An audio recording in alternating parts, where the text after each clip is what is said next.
महाराष्ट्र बंदला कोपरगावात संमिश्र प्रतिसाद। सकाळी 12 वाजेपर्यंत बहुतांश दुकाने बंद।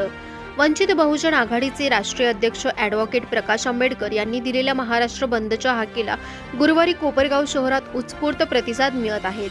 शहरातील व्यापारी वर्गाने स्वयंस्फूर्तीने सकाळच्या सत्रात आपली दुकाने बंद ठेवत बंदमध्ये सहभाग नोंदवला आहे। नीट पेपर फुटी प्रकरण आणि आंदोलन करणाऱ्या विद्यार्थ्यांवरील कथित लाठीचार्जच्या निषेधार्थ पुकारण्यात आलेल्या या बंदला कोपरगावातील व्यापारी, व्यावसायिक तसेच विविध सामाजिक संघटनांनी पाठिंबा दर्शवला आहे।